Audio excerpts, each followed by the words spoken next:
नमस्ते दोस्तों। क्या आप भी एक खुशहाल, लंबी और सार्थक जीवन जीना चाहते हैं?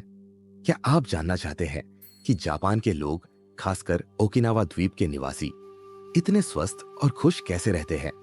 तो आज हम आपके लिए लेकर आए हैं एक ऐसी किताब की समरी जो आपको जीवन का सही मकसद ढूंढने में मदद करेगी। उस किताब का नाम है इकिगाई और इसे हेक्टर गार्सिया और फ्रांसिस्क मिरालिस नाम के दो लेखकों ने मिलकर लिखा है। इकिगाई एक जापानी अवधारणा है जिसका मतलब है जीवन में आगे बढ़ने का कारण या सुबह उठने की वजह। ये वो चीज है जो आपको खुश और प्रेरित रखती है और आपको जीवन को पूरी तरह से जीने के लिए प्रोत्साहित करती है। जी हाँ दोस्तों, हम में से कौन नहीं चाहेगा कि वो एक लंबी, स्वस्थ और सुखी जिंदगी जिए, एक अच्छा जीवन साथी मिले, दुख और बीमारी से बचा रहे और अपने सारे सपनों को पूरा करे। हर कोई ये चाहता है। हम सब इस धरती पर सुख और संतुष्टि की खोज में ही तो घूम रहे हैं। तो चलिए चलते हैं जीवन की इस पहेली को सुलझाने और इकिगाई की यात्रा पर। इकिगाई आखिर है क्या? जापानी भाषा में इकिगाई दो शब्दों से मिलकर बना है जिसका मतलब है जीवन और सार्थक होना। इसे हमेशा व्यस्त रहने की खुशी भी कहा जा सकता है, लेकिन यहाँ व्यस्त रहने का मतलब है एक पूरी और मीनिंगफुल जिंदगी जीना। आपके अंदर एक जुनून होना चाहिए, एक ऐसी प्रतिभा होनी चाहिए जो आपके हर दिन को एक मकसद दे और आपको अंत तक अपना बेस्ट देने के लिए प्रेरित करे। अगर आपको अभी तक अपनी इकिगाई नहीं मिली है तो समझ लीजिए कि आपकी जिंदगी का मिशन ही यही है, इसे खोजना। हमारी इकिगाई हम सबके लिए अलग अलग होती है, लेकिन एक चीज जो हम सब में कॉमन है वो ये है कि हम सब अपनी जिंदगी में एक मतलब ढूंढ रहे हैं। जब हम अपना दिन उस काम को करते हुए बिताते हैं जो हमारे लिए सार्थक है तो हम ज्यादा संतुष्ट महसूस करते हैं, और जब हम उस कनेक्शन को खो देते हैं तो हम निराश हो जाते हैं। हमारी इकिगाई हम में गहराई से छिपी होती है और इसे खोजने के लिए हमें अपने अंदर झांकना होगा, बहुत गहराई तक। जापान के ओकिनावा में, जिसे दुनिया में सबसे ज्यादा उम्र वाले लोगों का द्वीप भी कहा जाता है, वहां के लोगों का मानना है कि हमारी इकिगाई ही वो वजह है जिसके लिए हम हर सुबह उठते हैं। एक बार जब आप अपनी इकिगाई को खोज लेते हैं तो उसका पालन करना और हर दिन उसे पोषण देना आपकी जिंदगी में एक मतलब लेकर आएगा। आपके जीवन में एक जरूरी उद्देश्य हो सकता है या कई उद्देश्य हो सकते हैं, लेकिन आपके पास एक इकिगाई जरूर होनी चाहिए जिसे आप हल्के में न लें। ये आराम से रहने में और आप जो कुछ भी करते हैं उसका आनंद लेने में आपकी मदद करेगी। एक बात जो साफ तौर पर उन सभी लोगों में कॉमन पाई जाती है जिनके पास एक स्पष्ट इकिगाई है, वो ये है कि वे अपने जुनून का पीछा करते हैं, चाहे कुछ भी हो जाए। मानव विकास की कई आध्यात्मिक परंपराएं और सिद्धांत भी इसी के आसपास घूमते हुए दिखाई देते हैं। ऐसा लगता है कि जिंदगी का मकसद, मकसद को खोजने और मकसद को बनाने का एक कॉम्बिनेशन है। जरूरी नहीं कि आप अपने जीवन के मकसद को चुनें, बल्कि आप इसे ढूंढते हैं, लेकिन आप इसके साथ क्या करते हैं ये आप ही चुनते हैं। इसे देखने का एक और तरीका ये हो सकता है कि भाग्य और स्वतंत्र इच्छा एक साथ काम करते हैं, यानी अपने भाग्य से प्यार करना और अपनी स्वतंत्र इच्छा से इसे सक्रिय रूप से चुनना। और फिर इसे देखने का एक और तरीका आंतरिक उद्देश्य और बाहरी उद्देश्य का एक साथ काम करना हो सकता है। अपने आंतरिक उद्देश्य यानी होने को अपने बाहरी उद्देश्य यानी करने के साथ मिलाना। एक जापानी कहावत के अनुसार 100 साल जीने की चाहत आप में तभी होगी जब आपका हर पल एक्टिविटी से भरा हो। चैप्टर 1, बढ़ती उम्र में भी युवा। आखिर हमारे अस्तित्व की वजह क्या है? हम सभी के मन में कभी न कभी ये सवाल अवश्य आता है, चाहे हम जीवन में किसी भी उतार चढ़ाव से क्यों न जूझ रहे हो या सब कुछ बिना किसी बाधा के क्यों न चल रहा हो। जापानी लोगों का ऐसा मानना है कि हर एक के जीवन का इकिगाई होता है। शायद फ्रांस के दार्शनिक इसे जीवन का उद्देश्य कहेंगे या अन्य देशों के लोग किसी और नाम से पुकारेंगे। इकिगाई हम सबके अंदर छुपा होता है। कुछ लोगों को ये इकिगाई मिल जाता है और कुछ लोग इसकी खोज में लगे रहते हैं। एक बार आपको अपना इकिगाई स्पष्ट हो जाए, फिर सुख और संतुष्टि अपने आप मिलती है और इसी से जीवन को असली अर्थ मिलता है। इस किताब से आपको जापानी लोगों के तन, मन व बुद्धि से हमेशा स्वस्थ रहने का राज भी पता चलेगा। आप ये जानकर हैरान हो जाएंगे कि यहाँ के लोग रिटायरमेंट यानी सेवानिवृत्ति जैसे शब्दों को जानते तक नहीं है। उनके लिए अपने जीवन का उद्देश्य इतना जरूरी होता है कि जब तक उनका शरीर साथ देता है वो लोग अपना पसंदीदा काम करते रहते और इस तरह सारा समय सक्रिय और व्यस्त रहते हैं। इकिगाई हमारे जीवन में बहुत गहराई में छुपा होता है और उसे ढूंढने के लिए संयम की आवश्यकता होती है। जापान के एक टापू के लोग कहते हैं कि उन सभी के लिए सुबह उठने के पीछे एक ही कारण होता है और वो है उन्हें मिला हुआ इकिगाई। जापान का एक छोटा सा द्वीप ओकिनावा पूरी दुनिया में ब्लू जोन के लिए प्रसिद्ध है। ब्लू जोन यानी जहां लंबी आयु वाले बहुत सारे लोग एक साथ रहते हो। दीर्घायु होने के रहस्य के बारे में और जानकारी हासिल करते वक्त इस बात का पता चला कि जापानी लोगों के खाने पीने के तौर तरीके और उनकी खाद्य संस्कृति के साथ एक एक गाय का ज्ञान उनकी लंबी उम्र की बड़ी वजह है। यहाँ के लोग किसी बड़ी बीमारी का शिकार भी नहीं होते और अधिकतर एक पूरा जीवन स्वस्थ रहकर ही बिताते हैं। यहाँ की महिलाएं दुनिया के अन्य हिस्सों में रहने वाली महिलाओं की तुलना में अधिक समय तक स्वस्थ और जीवित रहती है। पूरे विश्व में इस तरह की कुल 5 ब्लू जोन्स है। 5 में 3 जगह समुद्र के बीच बसी है। इस कारण वहाँ भौतिक सामर्थ्य काफी सीमित है, इसलिए एक दूसरे की मदद करने के अलावा इन लोगों के पास दूसरा कोई चारा भी नहीं है। लेकिन यही काम पूरे जोश और खुशी के साथ करना ही इन लोगों की इकिगाई होता है और यही इनकी लंबे जीवन का राज है। जिन वैज्ञानिकों ने 5 ब्लू जोन्स का अध्ययन किया वो इसी नतीजे पर पहुंचे कि इनके दीर्घायु जीवन का राज खाद्य संस्कृति, व्यायाम, इकिगाई को जानना और सामाजिक जुड़ाव जैसी बातों में छुपा है। मांसाहार और शराब जैसी चीजों का कम सेवन और हल्की फुल्की गतिविधियों में हमेशा व्यस्त रहना बहुत काम की चीज है।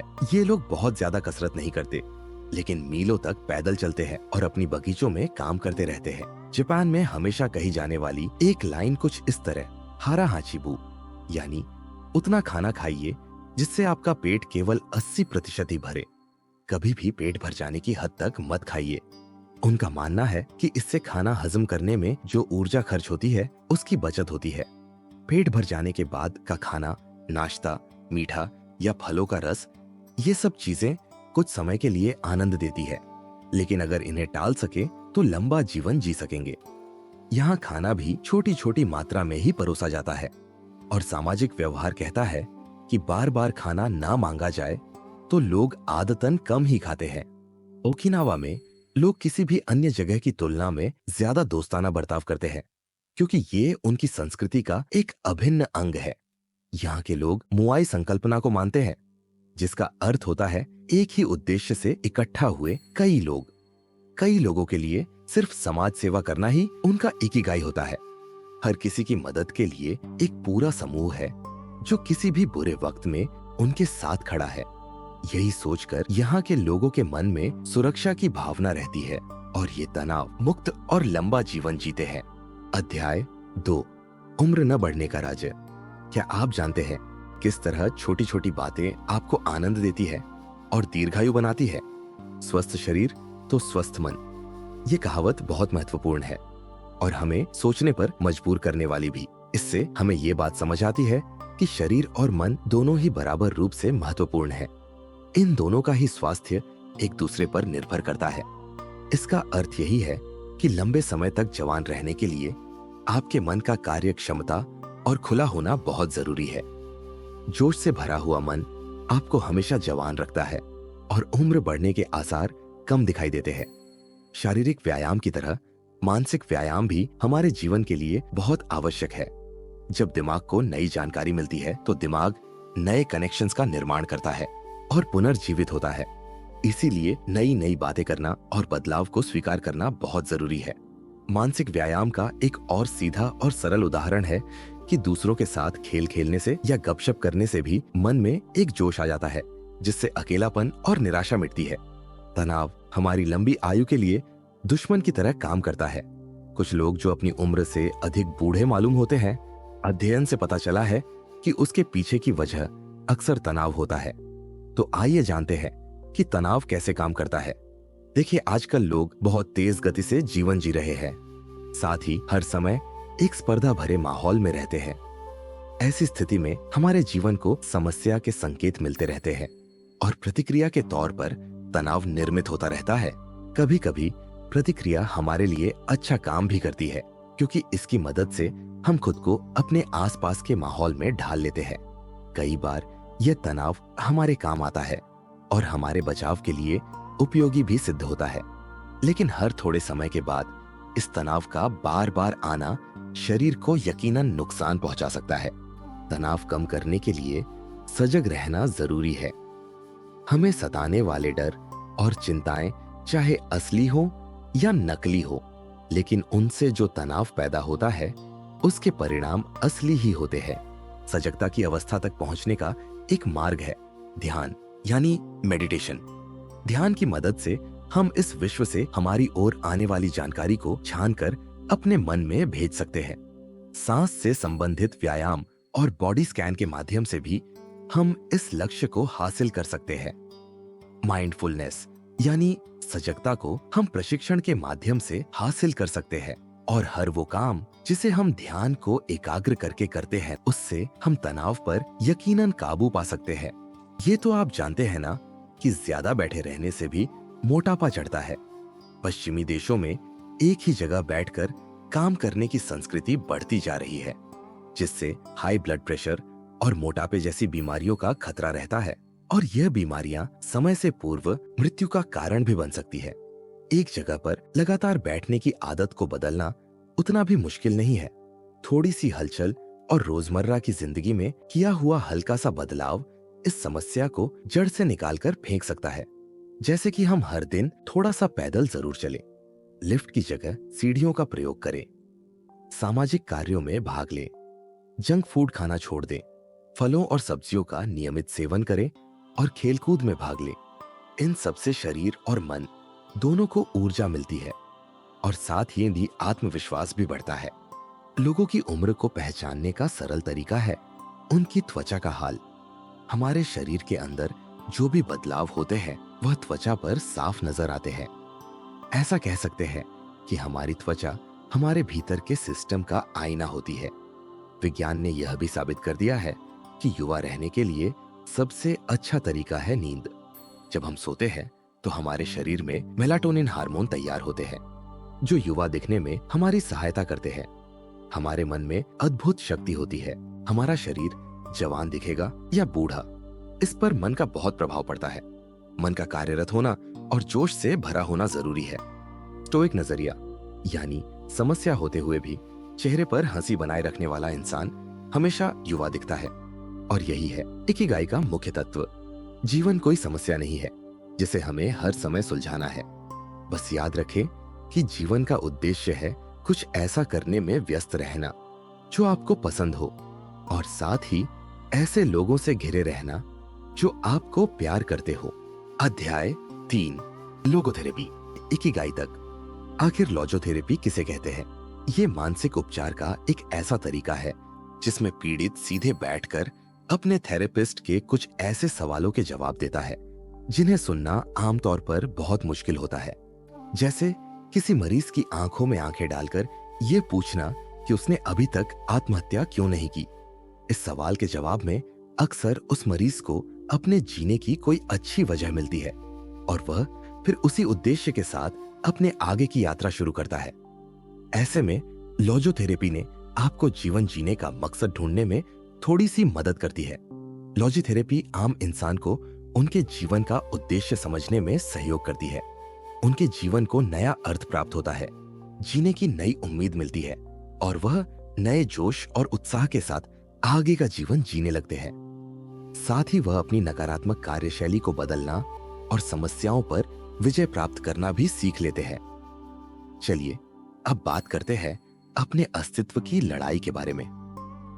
देखिए, जब भी हमारे जीवन में कोई उद्देश्य नहीं होता या वह धुंधला सा होता है तो हमें अपने अस्तित्व के बारे में भी निराशा महसूस होने लगती है। ये कोई साधारण निराशा नहीं है।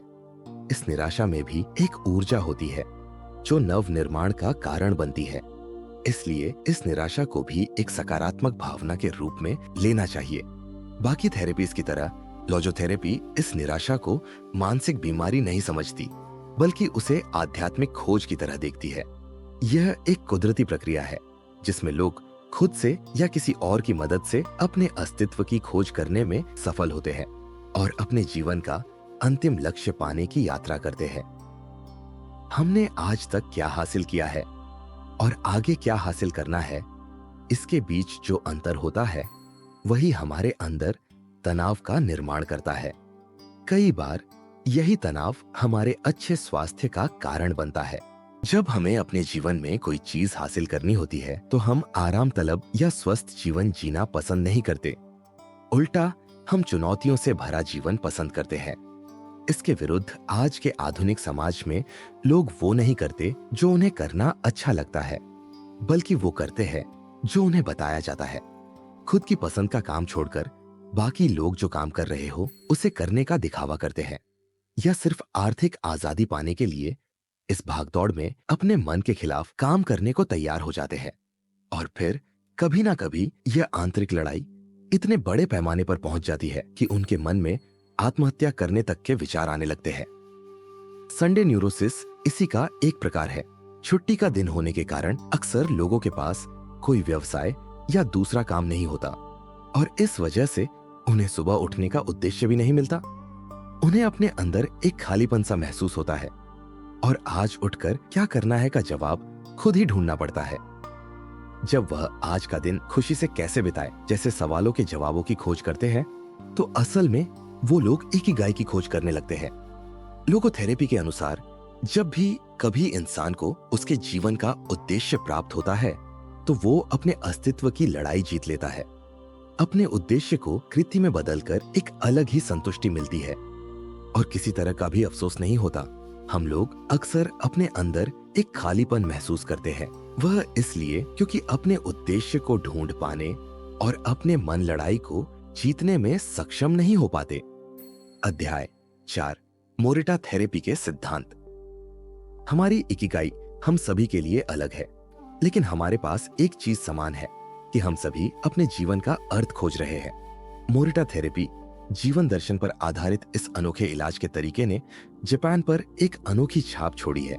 जिस दशक में लोगोथेरेपी की खोज हुई थी, लगभग उसी दशक में जापान के शोमा मोरिता ने भी जीवन उद्देश्य के आधार पर एक थेरेपी को विकसित किया था, जिसका उपयोग न्यूरोसिस, ओसीडी और सर्जरी के बाद होने वाली निराशा से लड़ने के लिए किया जाता है। एक मनोचिकित्सक होने के साथ साथ मोरिता जैन बुद्धिस्ट भी थे और विज्ञान दर्शन और अध्यात्म से मिले अपने ज्ञान को समाज कल्याण में लगाने के इच्छुक भी। मानसिक उपचार के ज्यादातर तरीकों में इंसान की भावनाओं पर काम किया जाता है। उन्हें अपनी भावनाओं पर काबू रखने की सलाह दी जाती है, जबकि मोरिटा थेरेपी में अपनी भावनाओं को स्वीकार करने के साथ साथ उनका नव निर्माण करना भी सिखाया जाता है। इस तरह से किसी भी लक्षण को नजरअंदाज करने की सलाह नहीं दी जाती, बल्कि इसमें हमारी इच्छाओं, आकांक्षाओं, डर, निराशा और चिंताओं जैसी सभी भावनाओं को स्वीकार करने की सलाह दी जाती है। इस तरह के मूल सिद्धांत इस प्रकार हैं। अपनी भावनाओं को स्वीकार करें। जब आपको किसी काम के बारे में सनक भरे विचार आ रहे हो तो उन्हें रोकने की या उनसे भागने की कोशिश न करें। हम कोई भावना गढ़ नहीं सकते, वो तो अपने आप निर्मित होती है। किसी मौसम की तरह उन्हें बदलते हुए देखें और पूरे मन से स्वीकार करें। जो कर रहे हो वही करें। लक्षणों को नजरअंदाज किए बगैर अपना काम करते रहे। हमें बस अपना ध्यान वर्तमान में केंद्रित करना है, बाकी इलाज पद्धति अपना काम करती रहेगी। मोरिटा थेरेपी में कभी भी वजह ढूंढने के लिए या स्पष्टीकरण देने के लिए नहीं कहा जाता। अपने जीवन के उद्देश्य की खोज करें। हम अपनी भावनाओं पर काबू नहीं पा सकते तो क्या हुआ, अपनी दिनचर्या पर तो काबू पा सकते हैं। जीवन से जुड़े कई सवालों के जवाब हमें अपने अंदर ही मिलते हैं। बस उन्हें खोजने और अपने अंदर के इकिगाई को ढूंढने की तैयारी होनी चाहिए। आइए अब इस तरह के 4 पड़ावों की चर्चा करते हैं जो करीब 15 से 21 दिन तक चलते हैं। पहले पड़ाव में मरीज को सिर्फ आराम करने के लिए एक अलग कमरे में भेज दिया जाता है, जहां बाहरी दुनिया, टीवी, किताब या दोस्तों से सभी संपर्क तोड़ दिए जाते हैं। उसे केवल सोकर अपना ज्यादा समय गुजरना होता है। ये शरीर और मन को शांत करने का प्रयोग है। दूसरे पड़ाव में शांत और कुदरती माहौल में टहलने, हल्के व्यायाम और एक डायरी में अपने मन के भावों को लिखने के लिए प्रोत्साहित किया जाता है। एक हफ्ते तक एकाकी जीवन जीने के बाद लगभग सभी को यह पड़ाव बहुत पसंद आता है। तीसरा पड़ाव थोड़ा मुश्किल होता है, जिसमें पहाड़ पर चढ़ना, लकड़ी काटना और सेरेमिक के बर्तन बनाना शामिल है। इस चरण में मरीज को केवल काम संबंधी बात करने की अनुमति होती है और चौथे पड़ाव में फिर एक बार सामाजिक और वास्तविक दुनिया से जुड़ने को कहा जाता है। इसके बाद भी मरीज थेरेपी के दौरान सीखे हुए ध्यान और कला का इस्तेमाल करता रहता है। इस पूरी प्रक्रिया का एक ही मकसद होता है, दुनिया को एक नया और ऐसा विकसित इंसान देना जिसके पास उसके जीवन का प्रेरक उद्देश्य हो। लोगोथेरेपी और मोरिटा थेरेपी दोनों ही आप अपने अनुभव से प्राप्त कर सकते हैं। इसके लिए किसी मार्गदर्शक या आध्यात्मिक शिविर की जरूरत नहीं है। इकिगाई आपके अस्तित्व की लड़ाई है। अगर एक बार आप इसे जीत लेते हैं और अपना इकिगाई समझ लेते हैं, फिर आपको साहस के साथ इस रास्ते पर चलने से कोई नहीं रोक सकता। इस रास्ते पर चलने के लिए लगने वाले मूलभूत साधनों की जानकारी पर भी हम विस्तार से चर्चा करेंगे। आपने जिस कार्य का चुनाव किया है, उसके प्रति आपके मन में आस्था हो, आपका आहार सही हो, आप कम मात्रा में सही लेकिन रोज व्यायाम करते हो, बस इतना ही जरूरी है। कठिन परिस्थितियों में भी हार न मानकर उनका सामना करने के लिए तैयार हो, तो आपके लिए इस दुनिया में परिवर्तन और विकास के कई मौके आएंगे जो आपको अपने लक्ष्य तक ले जाएंगे। अब आप बताइए, आपको जिस काम को करने की प्रेरणा मिलती है, क्या आप खुद को उस काम में पूरी तरह से झोंकने को तैयार हैं? अध्याय 5, प्रवाह की खोज।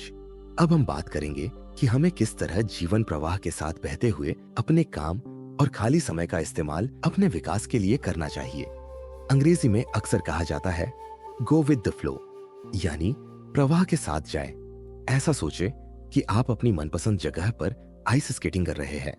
आपके दोनों ओर सफेद बर्फ उड़ रही है, माहौल में मस्ती है और आपको बहुत मजा आ रहा है। ऐसे में सब दुनिया भुलाकर आपका ध्यान केवल अपना संतुलन बनाते हुए स्केटिंग करने में होता है। आप अच्छी तरह से जानते हैं कि उस पल आपको एकदम केंद्रित रहते हुए क्या करना है। उस समय न अतीत की चिंता होती है, न आने वाले कल की परवाह। ऐसे में आपके लिए स्केटिंग की वो क्रिया और सजगता की अनुभूति 3 अलग अलग रूप न लेकर एक हो जाते हैं। जब आप उस अनुभव में पूरी तरह डूब जाते हैं, तो कोई दूसरा ख्याल आपको आता ही नहीं। आपकी ईगो खत्म हो जाती है और उस काम के साथ आप एकरूप हो जाते हैं, और इसे ही कहते हैं प्रवाह के साथ जाना। हम में से सभी ने कभी न कभी इस एकरूपता का अनुभव जरूर किया होगा। जब हम अपने पसंद का काम करते हैं, तो हमें सेंस और टाइम दोनों का ही एहसास नहीं होता। किताब पढ़ने के शौकीन खाना पीना भूलकर समय की परवाह के बिना घंटों तक किताबों में तल्लीन रहते हैं। ऐसे ही खाना पकाने के शौकीन लोग सर्दी गर्मी की फिक्र किए बिना एक लंबा समय रसोई घर में बिता देते हैं। और इसके उलट जब भी हम कुछ ऐसा करते हैं जो हमें पसंद नहीं, तो समय बिताता ही नहीं, हम घड़ी की तरफ देखते रह जाते हैं, तो ना कम आगे बढ़ता है और ना ही घड़ी की सुई। इसमें एक और मजेदार बात यह भी है कि जो काम किसी एक को पसंद आता है, वो किसी दूसरे को तकलीफ देह लग सकता है। ऐसा कौन सा काम है जिसे करते वक्त आप सबसे ज्यादा खुश होते हैं और समय को भूलकर उसे करने में डूब जाते हैं और अपनी सभी समस्याओं को भूल जाते हैं? इस सवाल का जवाब ढूंढना ही इकिगाई की खोज है। प्रवाह यानी फ्लो का मतलब ऐसी अवस्था है जिसमें हम आनंदित, उत्साहित और सृजनशील जीवन जीते हैं और तन मन खोकर उस काम में जुट जाते हैं। जैसे अपने इकिगाई के अनुरूप जीवन जीते हुए खुशी पाने का कोई जादुई सूत्र नहीं है, उसी प्रकार से प्रवाह में जाने के लिए भी कोई विधि नहीं है। उस अवस्था में पहुंचने और उसी में रहने के लिए सर्वश्रेष्ठ अनुभव की आवश्यकता होती है।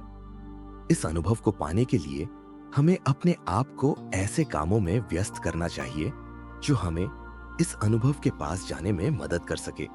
बिना वजह पेट भरकर खाने, ड्रग्स और शराब का सेवन करने और टीवी के सामने बैठकर क्षणिक और नकली आनंद लेने की बजाय हमें उच्च स्तरीय और स्थायी आनंद की खोज करनी चाहिए।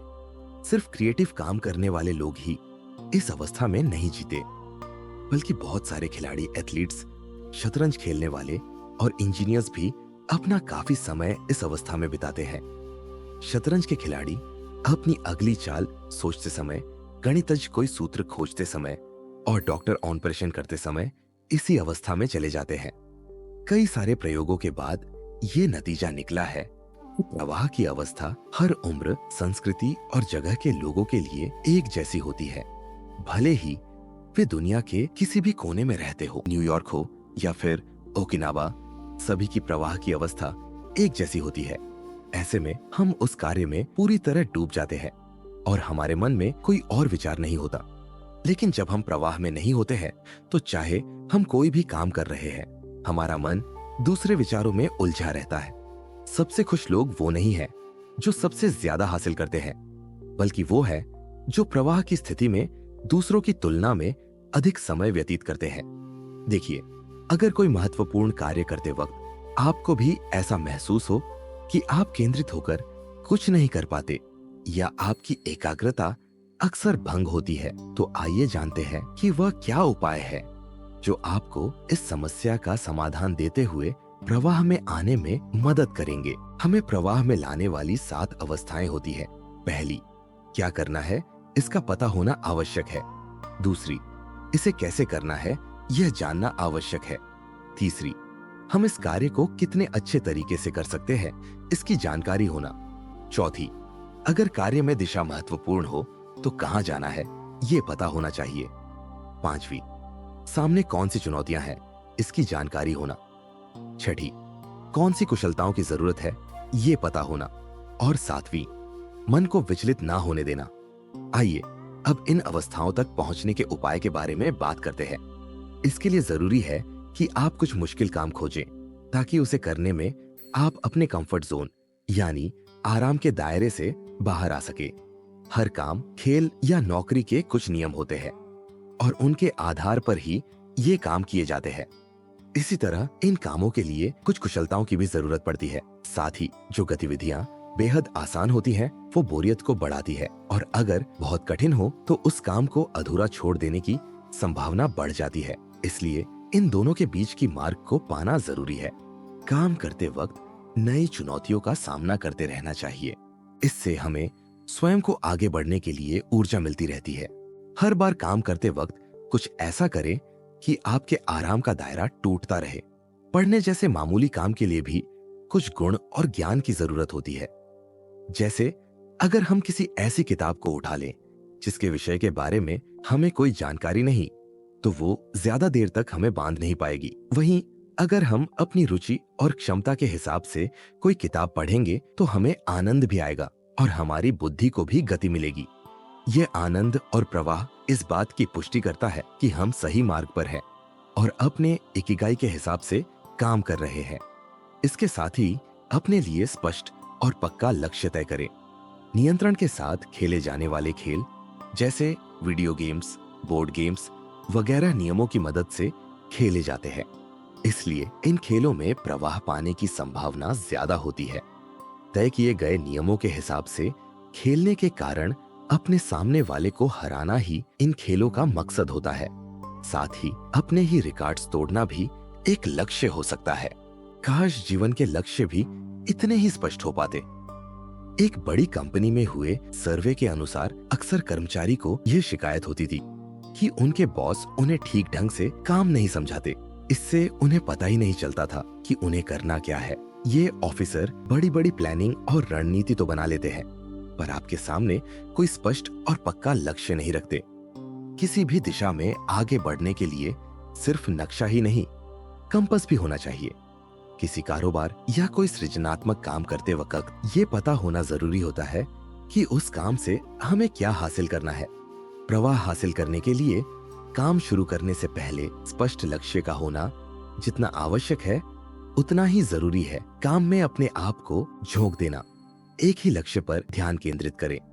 आज की तकनीक की वजह से हम एक बड़ी समस्या का सामना कर रहे हैं और वो है हमारा विचलित मन, जिसके कारण हम किसी एक कार्य पर ध्यान केंद्रित नहीं कर पाते। ईमेल लिखते लिखते फोन को देखना या सोशल मीडिया पर नजर घुमाना, या साइड में यूट्यूब पर कोई वीडियो देखना, या पॉपअप मैसेजेस के जवाब देना, इन सब के बीच ईमेल लिखने का काम बीच में ही रह जाता है। किसी समय में लोगों को यह गलतफहमी थी कि इस तरह की मल्टीटास्किंग से उनका समय बचता है, पर अब यह तय हो चुका है कि इसका परिणाम उल्टा ही निकलता है। इस तरह एक काम से दूसरे काम पर छलांग लगाते रहना हमारी ऊर्जा और समय दोनों को बर्बाद करता है। एक ही काम पर ध्यान केंद्रित करना प्रवाह पाने की सबसे महत्वपूर्ण जरूरत है। किसी भी काम को एकाग्रता के साथ करने के लिए इन दो बातों का होना जरूरी है। काम के लिए अच्छा माहौल और जो हम कर रहे हैं उसके बारे में आत्मविश्वास। Swedish council for working life and social research नामक एक संस्था ने एक सर्वे किया, जिसमें उन्होंने 20 से 24 साल के युवाओं का अध्ययन करके यह पता लगाया कि जो लोग स्मार्टफोन्स के आदी होते हैं वो बहुत कम नींद ले पाते हैं, अपने साथ के लोगों से कम घुल मिल पाते हैं और उनमें सुस्ती के लक्षण स्पष्ट दिखाई देते हैं।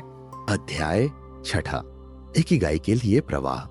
Swedish council for working life and social research नामक एक संस्था ने एक सर्वे किया, जिसमें उन्होंने 20 से 20 साल के युवाओं का अध्ययन करके यह पता लगाया कि जो लोग स्मार्टफोन्स के आदी होते हैं वो बहुत कम नींद ले पाते हैं, अपने साथ के लोगों से कम घुल मिल पाते हैं और उनमें सुस्ती के लक्षण स्पष्ट दिखाई देते हैं। तो इस महामारी से बचने के कुछ उपाय इस तरह है। सोने से पहले और उठने के तुरंत बाद किसी भी स्क्रीन, मोबाइल या टीवी को न देखें। कोई भी जरूरी काम करते वक्त या तो अपना मोबाइल बंद कर दें या व्यर्थ के मैसेज या नोटिफिकेशन को ऑफ कर दें। हफ्ते में एक दिन, खासकर शनिवार या रविवार को टेक्नोलॉजी का उपवास रखें। उस दिन ऐसी किसी जगह पर जाएं जहां वाईफाई की सुविधा न हो। दिन भर में बस 1 या 2 ईमेल का ही जवाब दें और उसके लिए समय तय कर लें। इसी तरह बिल भरने और फोन पर बात करने के लिए भी समय नियत कर लें।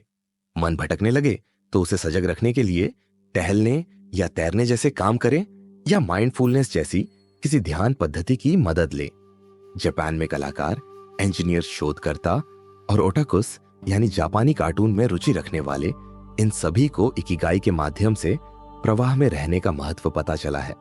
जापान के लोग सिर्फ बहुत काम ही नहीं करते, बल्कि पूरी मेहनत से अपने आप को काम में झोंक देते हैं। जापानी भाषा में जो पहला शब्द सिखाया जाता है वह है कंबारू, जिसका अर्थ है डटे रहना या अपना श्रेष्ठ करते हुए दृढ़ बने रहना। जापान के लोग छोटे से छोटा काम भी बहुत मन से करते हैं।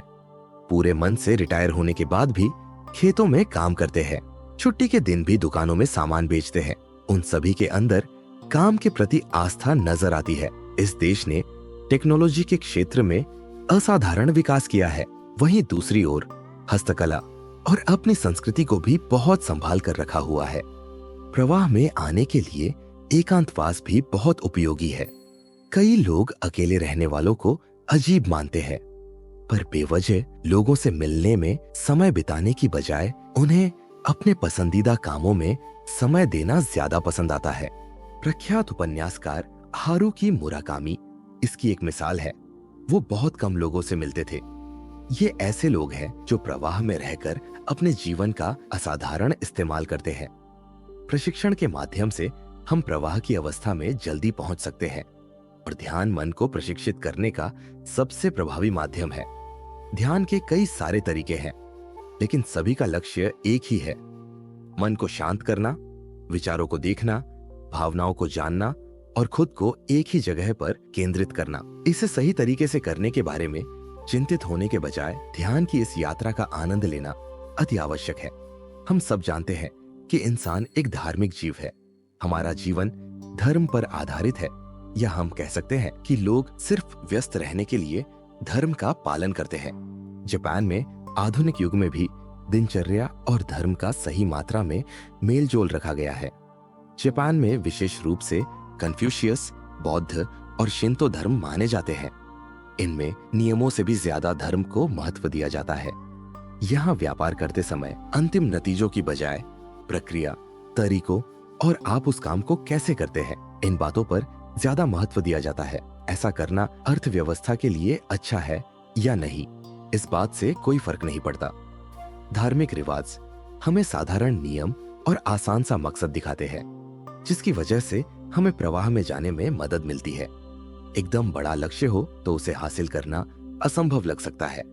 जब भी आपका लक्ष्य बड़ा हो तो उसे टुकड़ों में विभाजित करें और फिर एक एक टुकड़े पर विजय हासिल करें। नतीजे की चिंता करना छोड़ दें। इससे आप अपने आप पर सकारात्मक परिणाम ला पाएंगे। आनंद काम में होना चाहिए, नतीजे में नहीं।